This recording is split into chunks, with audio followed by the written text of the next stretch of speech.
everybody, and welcome back to the I Don't Know Running podcast, where we share our experiences that make running fun and sometimes not so fun. I'm Lewis. I'm a self-admitted lazy ultra runner, and I am so excited about my new contacts. I'm Mitch, and I was going to play off your intro, but I don't know what to do with that. I have been telling everybody this week, I've got new contacts.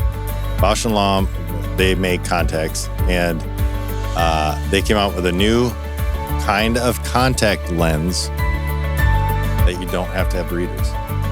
Oh. I am so excited. Do you have them? They're in. So you don't... Well, that's how I'm reading this stuff. Huh. I go into work like, hey guys, I got to tell you something. Oh, jeez. I'm sure I go in the next day, I'm like, different group of people. Hey, I got to tell you something.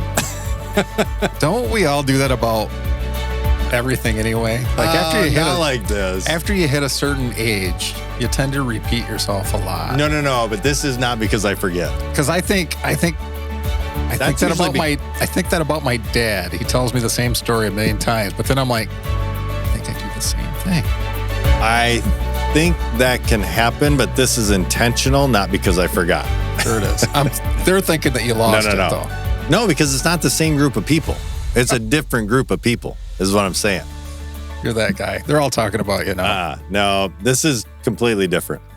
I have been all about really pushing them. I can read my phone without glasses. Like, it is nuts. It is great. These are the types of celebrations you have over 50. There's somebody at work, I'll have to tell you that you could talk to about this so that they can see their phone without holding it up like this. Well, I can do that without my contacts in. That's an altogether different problem. If you don't have vision issues, you don't get it. Everybody listening, I'm telling you right now, with vision issues, like sight issues like I have, they get it. You don't have that problem, do you? Well, I did get glasses. I got reading?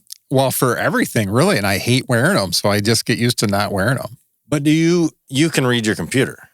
I can. It's Chris. Probably more clear. Yeah.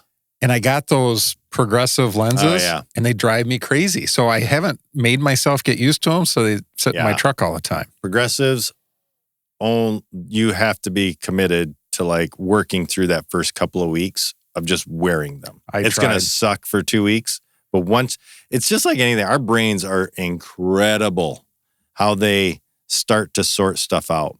It's the whole when somebody shows you a sentence or something and it's missing some certain letters, but you just read it fine. But you know what I'm saying? Those types of tests that people do, and our brain just fixes stuff. It's crazy what our brain can do. I think I have proof of that recently. Oh, yeah, right? Yeah. Because otherwise this hand wouldn't be working right now. Fixes stuff, yeah. It kind of works its way through. So yeah, that I am so excited. I have been, I can read this stuff. It is crazy just how the little things like that. So that's been my week this week. Super excited about that. But let's talk about running. What, have you run lately? No, I have been. So this November is always notoriously busy. Like the last week of October into November, all the way through the end of November because of some projects that I help with and projects at work that I have. And it takes up so much time and mental space. The last few years have been so hard to run in November. So no, I have not. Have you? Yeah, someone asked me, have you been cleared to run? I'm like, I wouldn't say I've been cleared. They told me a month. I took them at their word. And started running. I started running at 1 day shy of a month. Oh, so you didn't even listen. Well, I did. I figured I'm thinking about doing it tomorrow on the day, but how about I start today? So that's how I did it. That's not really following it's through. It's about a month. Yeah. So No, I think I did 5 miles at once this week. Nice. So, yeah. So if a trail says closed until Monday and it's Sunday and you're like, well, I'm thinking about it. So is it okay for you to run it on Sunday? I don't know. We can't talk about it right now. Maybe. I don't think it is. Well, I mean, it's for everybody else. It's for everybody else. Isn't that how our society works nowadays? Yeah, we try not to do that, though. We try not to be those people. All right. So last week, we kind of talked about some marathons that we didn't have a lot of information about, but the iconic, the big historic ones. Yes, and we have a lot coming on that because we found a lot of fun stuff to kind of explore. So maybe we'll piece them out, and do stuff in between. But there's a lot of interesting facts out there, and this is one of them. There are a lot of interesting facts, and one of the things we talked about last week was this weird, like, I thought in my head, I was thinking all marathons were like this way back in the day when they first started. Yeah. It was like, oh yeah, they were horrible and this and that. And I kind of thought, as I was saying that, like further on in the podcast, I thought, I think I'm misremembering it. And it was one specific. So when we got done, our minds work funny because you can remember things as poorly as you want too. Yeah.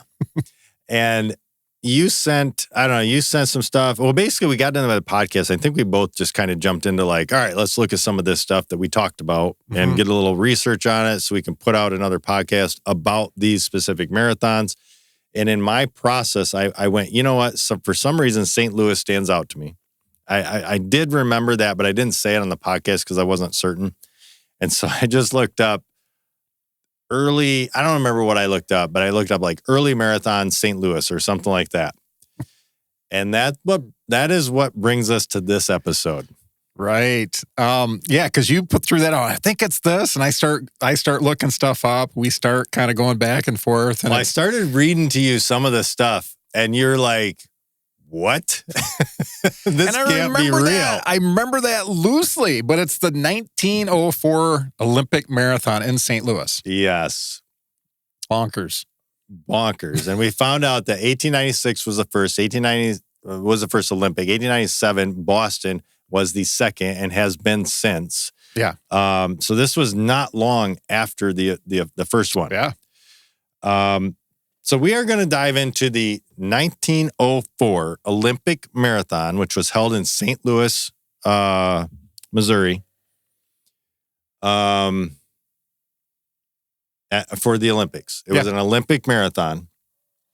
So we're just going to jump into, I'm looking at my notes and making sure I have the correct note. Okay, yeah. We're just going to jump into this.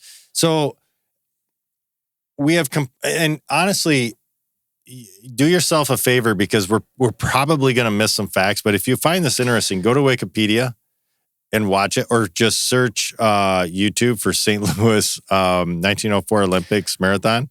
Yeah, and we're not going to cover every little detail in there either. No, but we're going to try to get them all because it's ridiculous. Everyone just makes me go, you got to be kidding. How did this happen?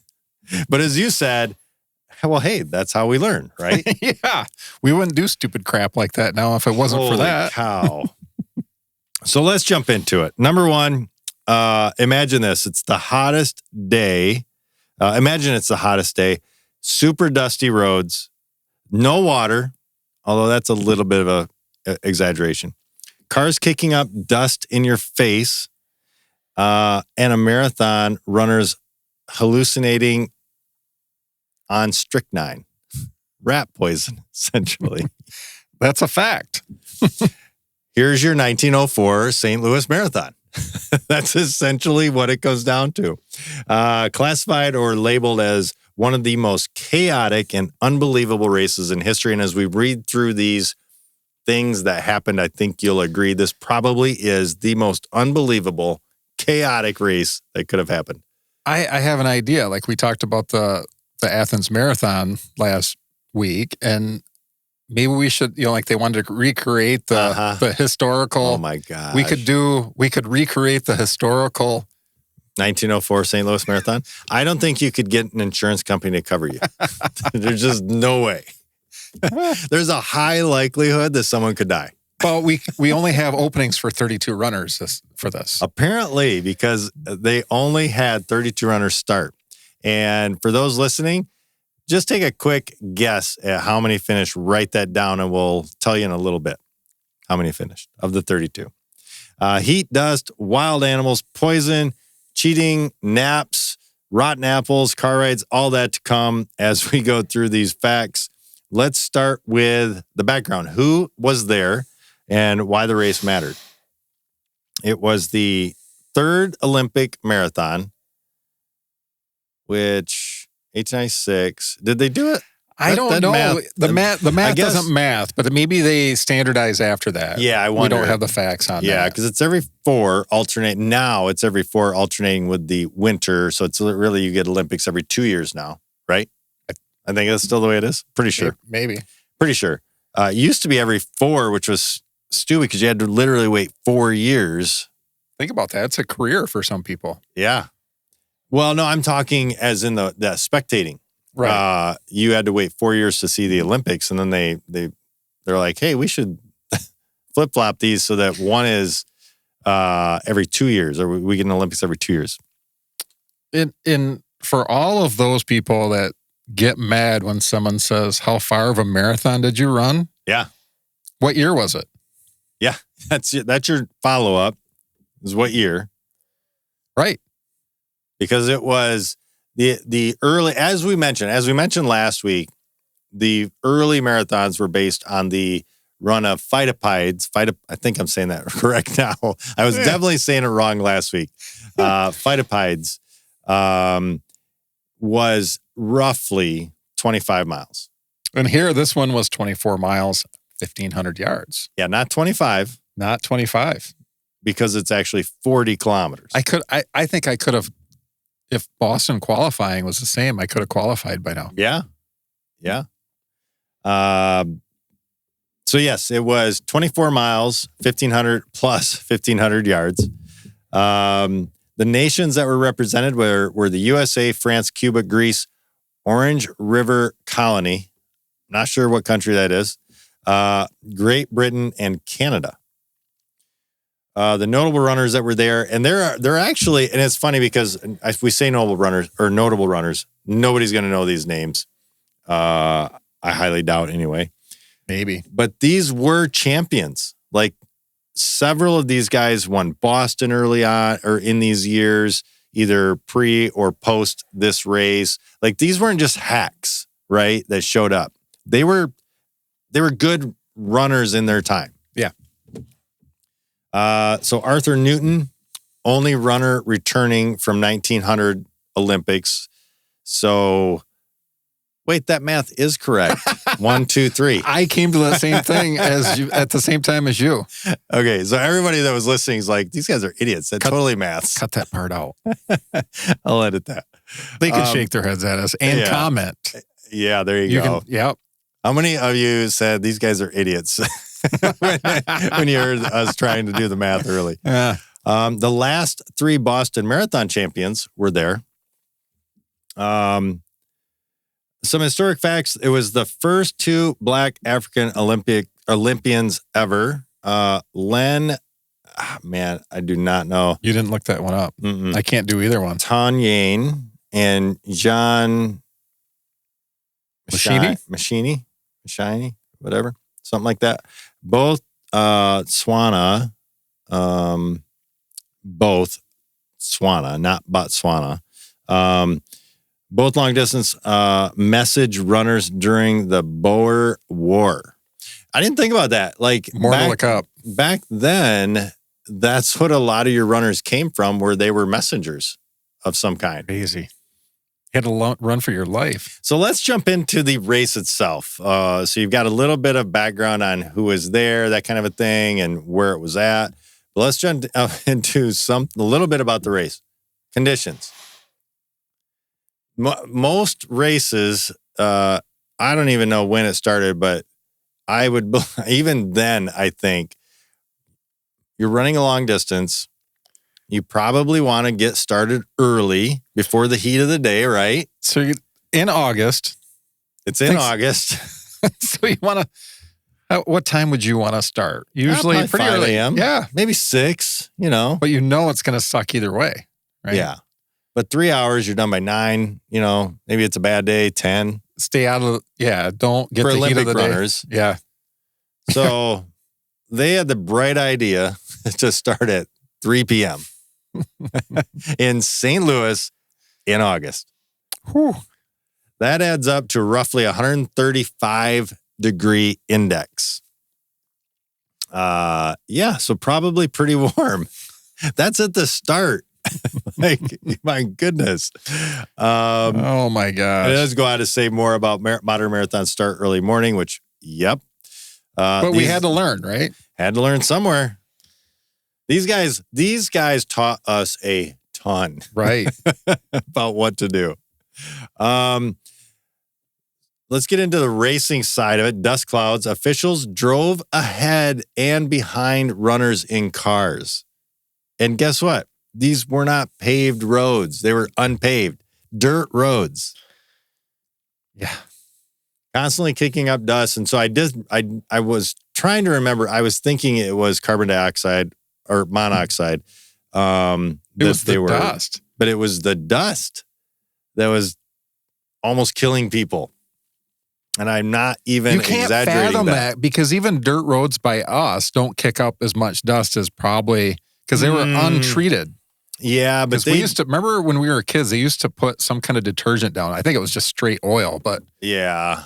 But you go in the middle of summer today, there's times it's like dusty. I am so glad nobody's behind me because it is so, and I can't imagine running in that. No. Oh my goodness.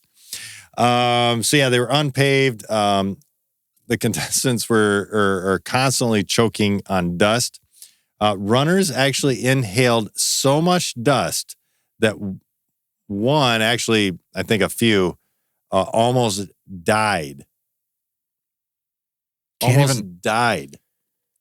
Like needed medical help because of that.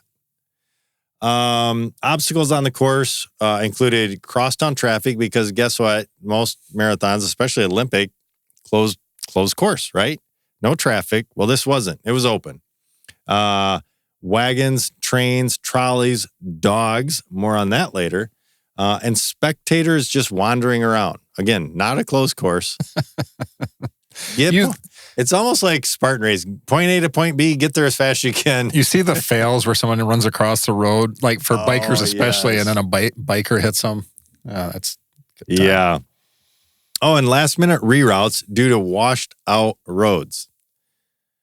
This was like early ultra like races or something like that. Yeah. Trail races.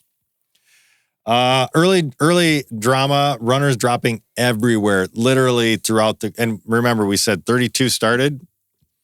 We'll get to how many finished. John Lorden, the 1903 Boston winner, quits after mile 10, violently ill.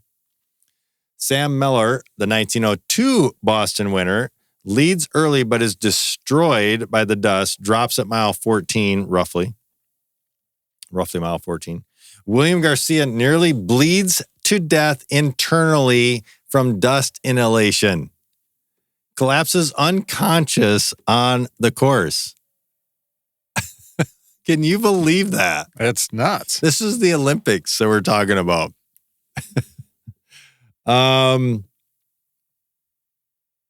So let's get into the finish a little bit. We will come back to a few of these details because I think it's important to touch on just a couple of these details. I think, did we talk about the Cuban runner? Did we get to him? I thought so. We didn't talk about the Cuban runner. Let's talk about that a second. Let's get into that before the winner. I have it here. Was that John? No.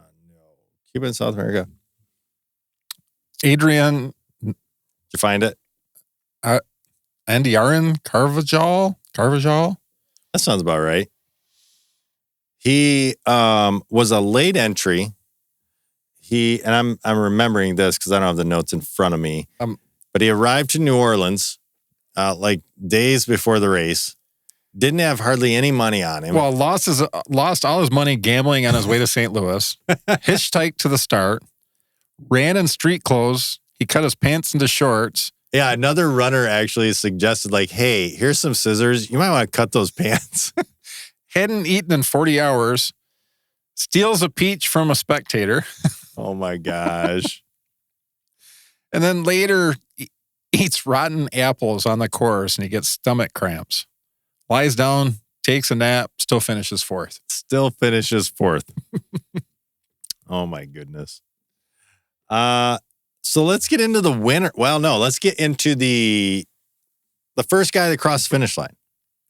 Yeah, because he doesn't win. Not technically. Frederick Lors, American runner. That's about all I know about him. But he does go on to. Does he go on to win? He goes on to win the Boston Marathon the next year. Legitimately, the next year. Yeah, legitimately. So he was the first man to cross the finish line. However, he dropped out after 9 miles due to cramps. Hitchhikes a ride back toward the stadium. He's literally in the car, like passing runners and waving at spectators, waving at runners. Hey, John, good job. Keep it up. I'm out. I'm done. Yeah, the car breaks down at mile 19. He decides to jog it in. Yeah, why not? I've only got a few miles left. Why not? And then he crosses the finish line, gets his photo taken with Alice Roosevelt, which is Theodore Roosevelt's daughter at the time. Nearly receives the gold. She placed a wreath on his head and is about to award him the gold medal. Spectators call him out. Officials confront him. He confesses immediately. It was a joke. Oh, yeah, just kidding. Just kidding. It wasn't me. I got a ride. Banned for life. Oh, my goodness. And it's later reduced to 6 months. And then he wins the Boston Marathon in 1905 after all this. Maybe I should, not do what I did. Just kidding. I didn't actually win. So he was 13 minutes ahead of the guy that actually won. I think he came in at 3:13 and the winner came in at like 3:26, 28, something like that. Oh, probably right here. We got it. Real winner, Thomas Hicks. Also the first potential that, like, I would want to research more of Wikipedia on this because this comes from Wikipedia. Because Wikipedia can be pretty good, but you do got to do some checking sometimes. Well, we've seen you can change it to whatever you want in some cases. You can. But this is recorded as the first performance-enhancing drug scandal. Hicks is completely fallen apart mid-race. Trainers refuse to let him stop, hold him up, and administer strychnine, which is used in rat poisoning. Strychnine. They give him some brandy. I mean, that's probably help you feel good. Sure. And egg whites. What the? Where does that come from? What concoction is this? We can do that at aid stations, minus the strychnine. Oh, my We'll just goodness. do brandy and egg whites. Shake that up. Could you imagine this? Brian would be in, I think. Oh, my goodness. Egg whites, yeah. This is considered the first recorded use of performance-enhancing drugs in Olympic history. He hallucinates, barely walks, is literally carried into the stadium while moving his legs, quote unquote. He lost 8 pounds, running 25 miles and 1,500 yards. Or no, I'm sorry, 24 miles and 1,500 yards. What's crazy is that he's the official Olympic champion. And yet he is the official Olympic champion of 1904. He didn't finish that race. Not technically, but he did. Now we have rules about assists. Yeah, like you would not be able to. See people collapse just before the finish line and you can't touch them. I mean, you see people crawling. It's amazing. And they're like, no, don't. I got to get across. They know, like people know, like, don't touch me. You know, I got to get across myself, that kind of a thing. He nearly dies afterwards. Doctors treat him immediately for the rat poisoning that he just ate. No, it's the dust. Oh, rat poison was fine. Rat poison was fine. Oh, here's the Cuban man. The most chaotic side quest. Here it is. The Cuban mailman. That's right. Oh, is this where you found the details? Yep. Cool. Yep. The South Africans and the dog incident. Len. Oh, these are the two black African Olympians ever. Both message runners from War. Masashi, oh, no. This is the other guy, Masashi or whatever. Yeah, one of them. Gets chased off course by a dog and still finishes 12th. Yeah, but how many people actually finished? We'll get to that. We're getting there. I mean, he wasn't last, but he was close. Yeah. So let's talk about hydration. Like normally, like Boston Marathon so Boston is one of the, and I'm not sure about the Olympics. The Olympics are not like this. So Boston is mile 2 and then every mile after that. Obviously, yeah, every mile after that. Roughly. I think they literally have 24 and then the finish, 8 stations. The Olympics, it's just your Olympians. So I don't know, whatever because it might be like every 5 miles for them or something like that. They're getting done in 2 hours. They don't need as many as we do. Well, this one just took it to a whole nother level. They have 2 water sources at miles 6 and 12. Not even like 8 and like 18 or something like that. Yeah, but think about that. You got to go that far. You got to go 6 and 12, and then you're on your own to the finish. You got more than a half marathon. Get to the finish. James E. Sullivan, the event organizer, wanted to study purposeful dehydration. It's a good experiment. It didn't work. No good. The decision plus the heat plus the dust equals the worst finisher ratio ever. Here you go. Drum roll. 14 of the 32 starters finished the marathon. Oh, and guess what? It was the slowest one ever. It was the slowest winning time ever. What was it? What did we find? 326. It was almost, it was in the high 320s. Yeah. So there's your, and we are obviously, we are kind of condensing this. Do yourself a favor. Go watch. There's a video. If I can find the video, I will put a link. Watch the video. It's funny. It's kind of fun and it's short. It's not that long. It talks about, but if you want to get into some of the more nitty gritty details of this marathon, go to Wikipedia. It's a pretty quick read. Insane. Just hard to believe that this was a marathon that was put on for the Olympics. Why this race still blows our minds. It was a perfect example of how far the sport has come. When you look at then and now, what I just explained, even with Boston, like how many aid stations there are and things like that. Well, you think about the Chicago Marathon. How long ago was that where they red flagged it? Yeah. Like when it gets that hot. Yeah, this one would be like, no, that's when we're starting. We're starting at that time. Suck it up. Yeah, suck it up, Buttercup. A reminder that marathons used to be dangerous experiments, not controlled events. Every runner today benefits from the lessons learned from the races, exactly like this one. So, yeah, do yourself a favor. Think about the 1904 Olympics marathon when you do your next marathon, and when you're like whining at mile whatever 20. 1904 Olympics had it a whole lot worse. Except for the fact that you'd only have less than 5 miles to go. True. There is that extra mile they threw in there, mile and 1.2. Yeah. Well, actually, but 1.3. So I was trying to do that math. That's tough math. It's like, that's like 4 places past the We can't decimal. figure out every 4 years, so the chances of this. Yeah, right. So that's your 1904 St. Louis Olympics Marathon. Like I said, go check it out. It's fun. It's it is one of those you read and go, I can't believe this. I can't believe this happened.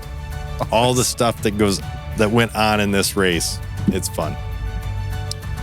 More to come on the different marathons that we talked about prior. I can't promise it'll be next week, but we'll do some research and try to get ready for some more of the iconic, historic ones that we did talk about. And go check us out on Facebook. Go check us out on YouTube, Patreon, Spotify, all our different listening platforms. But that is going to wrap up this week's episode of the I Don't Know Running podcast. Be sure to tune in next time as we share more about what we just don't know. Until then, happy running.